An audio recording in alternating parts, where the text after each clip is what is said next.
It is our pleasure to welcome you to the Unitarian Universalist Church of Columbia. The church nurturing spirit and service. Whatever the faiths you have known, or the flags of your heritage, you are welcome here. To find out more, go to uuchurch.net, and we look forward to seeing you next Sunday.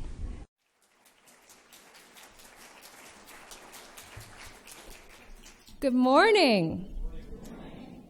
Welcome to our annual water ceremony, the service that we share at the end of every August, using the powerful symbol of water to reflect on our connection to one another and the depth of spiritual life.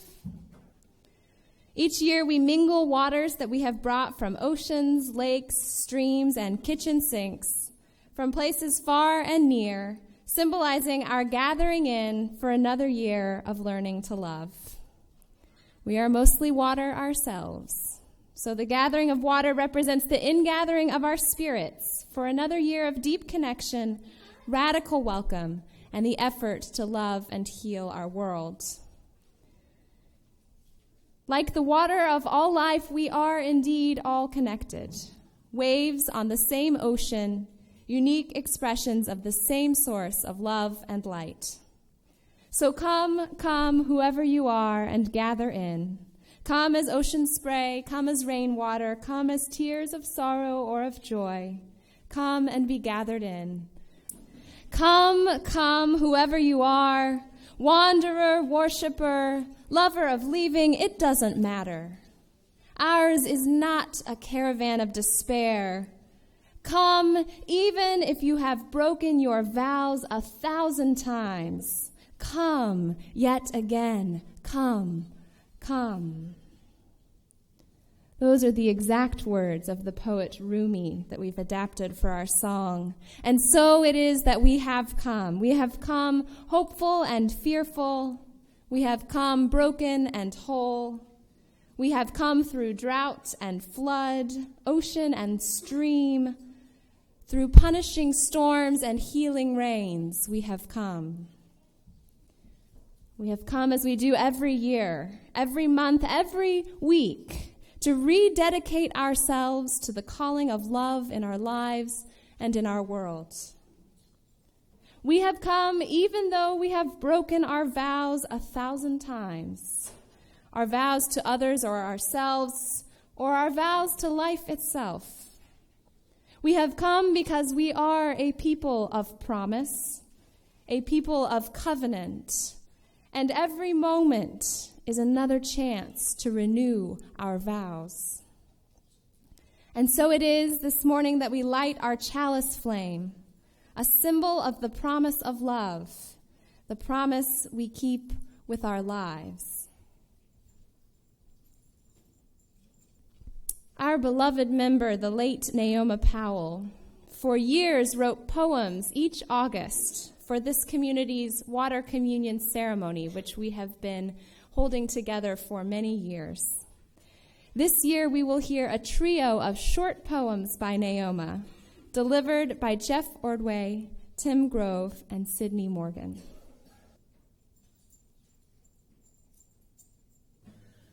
I walk on sands of time as I trace this shore to find constant change. Time leaves but fleeting tracks.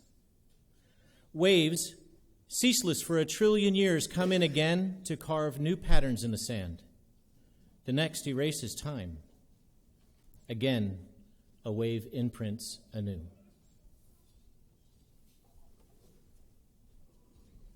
And I'll be standing in for Tim. Rainbows like dreams. Display of primal color, defined to the eye, untouched. Rainbows are light made visible, screened through rain's prism, refracted, measured on spectral scale, formed but not contained. Rainbows like dreams, elusive, concrete, a vision of substance not yet filled. I walked out to the meeting of seas, beyond the inmost point of land.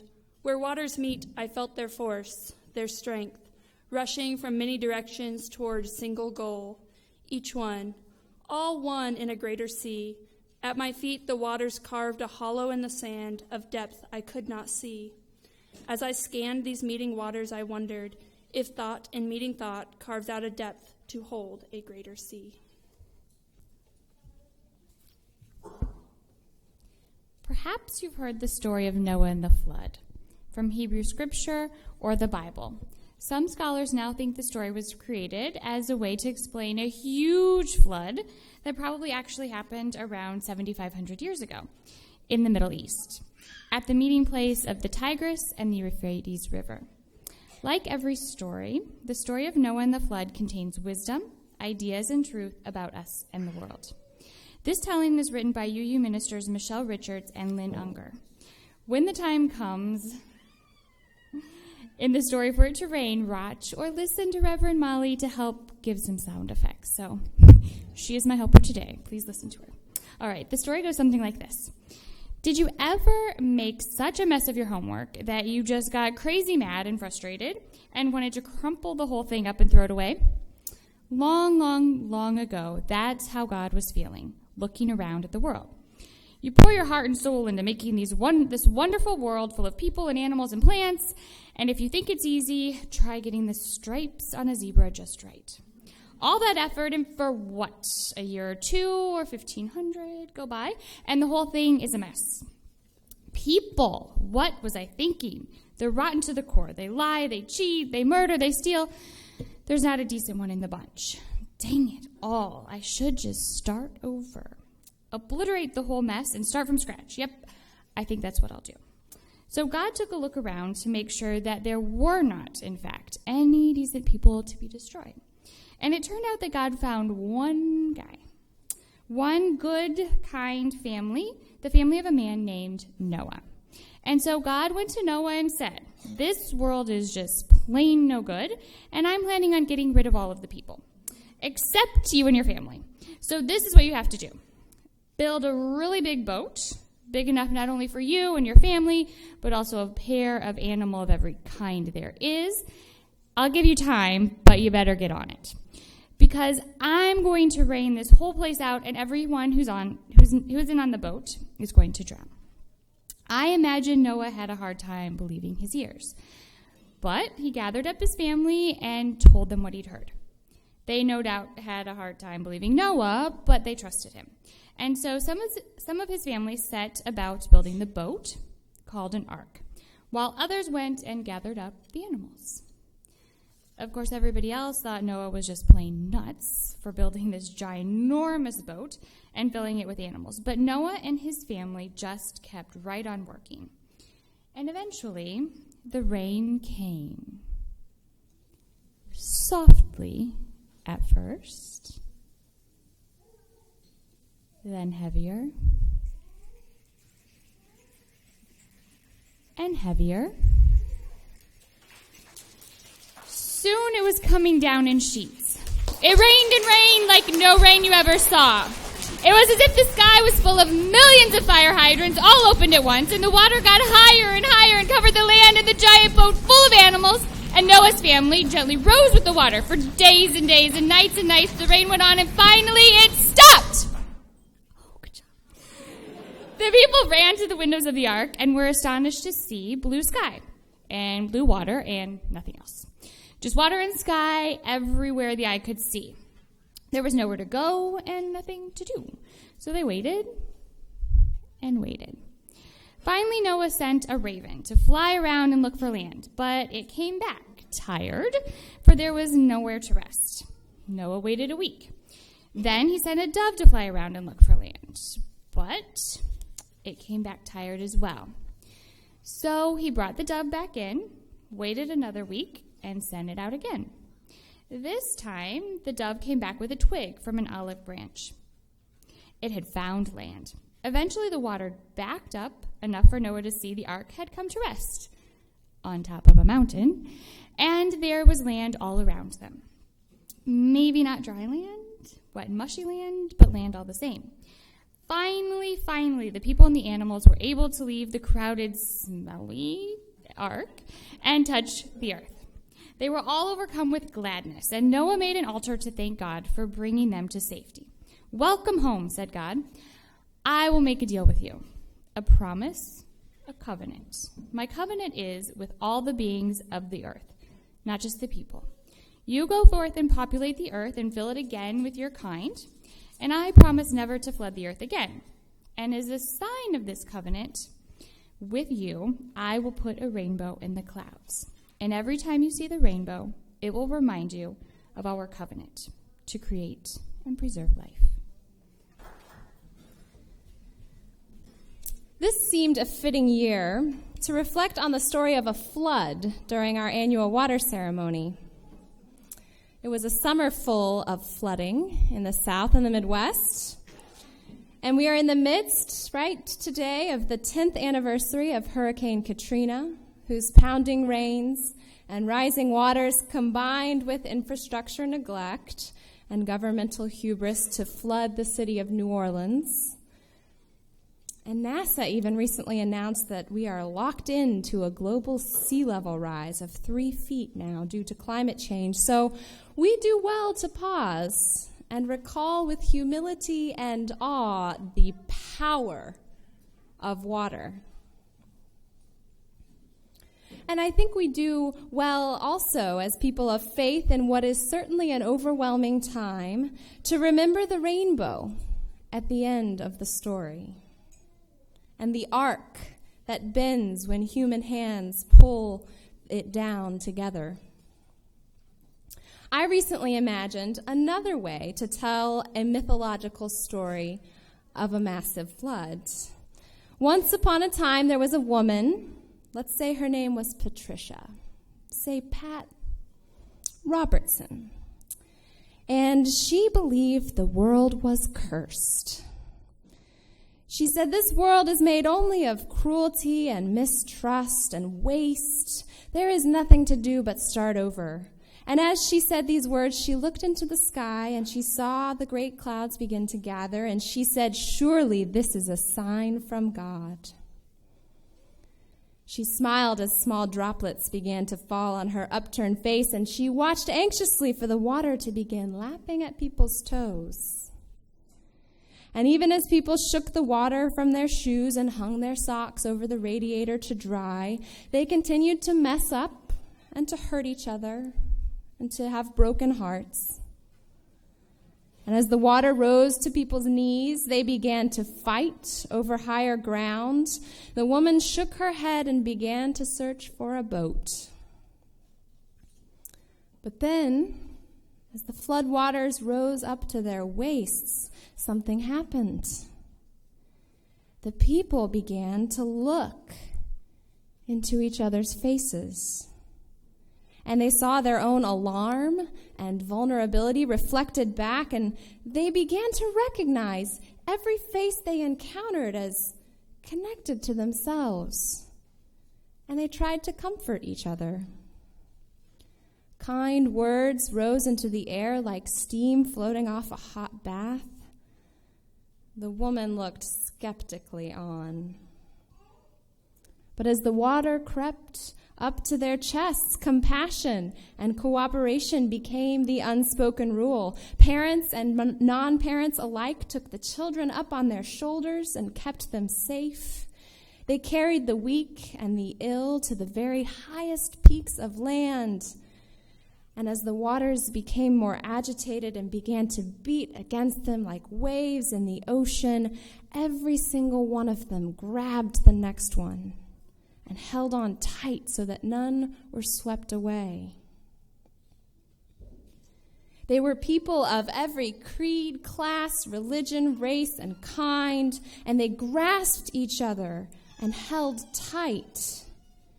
They were people of every color and size, and linked all together like that, they looked like a rainbow, a human rainbow, the promise of human community made visible. The woman saw this, amazed, and what could she do but hold on with them? And then, as suddenly as it had risen, the water began to fall. And the people sighed collectively in relief, and there were big hugs all around. And the woman said, "Surely this is a sign from God." But as the waters continued to recede, the people began to resume some of their old ways. There was shouting, and there was fighting, and there was injustice. It seemed to the woman that only she remembered their loving and brave acts. Except that every now and then a few of the people would look up and see a rainbow in the sky, or they would glance up and catch the eye of another, and catch a glimpse of their own love and fear. And before they would catch themselves, they would reach out, and they would remember what they could be. In the biblical story, the rainbow at the end of the flood was God's promise, God's covenant with humanity never to destroy the world again. In the story I've told, we are the rainbow. We are the promise, the covenant we make with life itself and answer with our love. This rainbow covenant is the promise of us all connected. The promise of people of every color of the rainbow and every kind coming together in love and hope, even or especially in times of fear or threat. But it is not a story that is inevitable. Ecofeminist Joanna Macy calls this story the Great Turning. She believes that the times of greatest crisis open the way for the times of greatest transformation. In these times, we have the choice. When faced with the vicissitudes of this life, the fragility of our lives, and the reality of our own destructiveness, we have the choice to turn toward each other. We have the choice to turn toward renewal. We have the choice to turn toward love. And wouldn't that be a great story?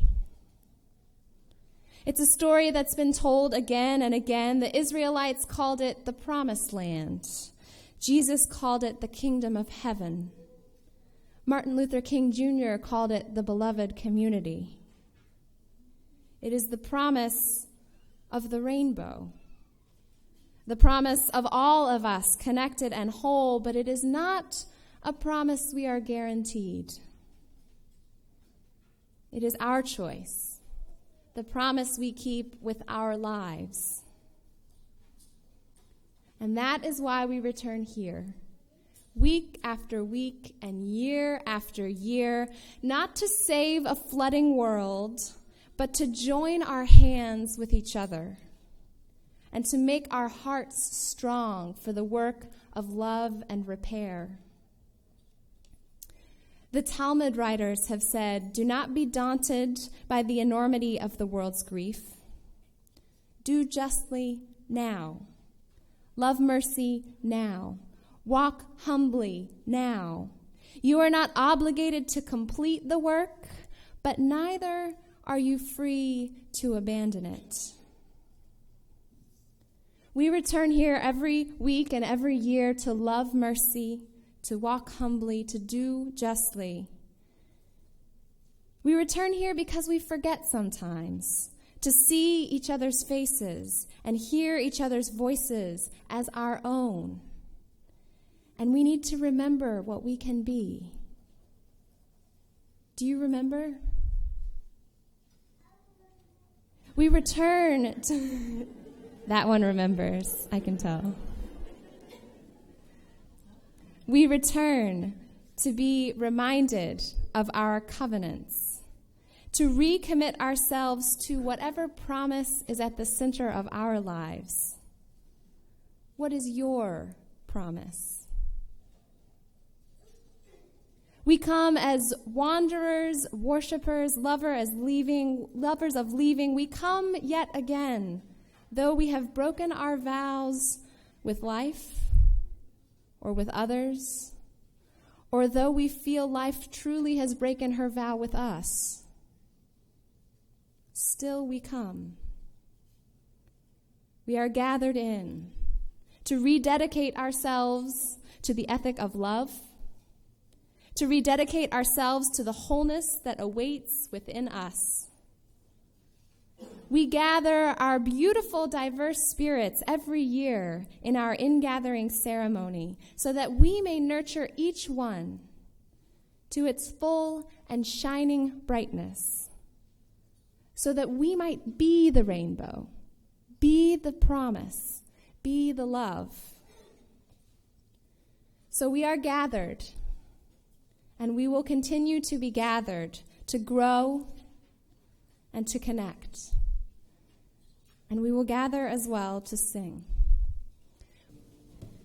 This year, as we gather ourselves for another program year at the church, we will pour our waters each into their own bright cup, remembering that building the beloved community takes every single one of us, shining bright and colorful in our own right, and remembering that when we meet, we do not merge, but join our individual hands together in creating something beautiful. When we nurture the inspiration and commitment within, and when we choose to reach out and connect with one another, we create an entire rainbow of promise, a beautiful collection of color more stunning than the sum of its parts. So I invite you into a brief moment of reflection, either with the water you've brought or with water in your mind's eye from a beloved place or moment. I invite you to look deep within for the sacred need and the sacred potential inside you. What inspiration do you bring shining with us as we gather in? What vow do you need to renew this morning? What commitment do you make to yourself, to another, or to our world?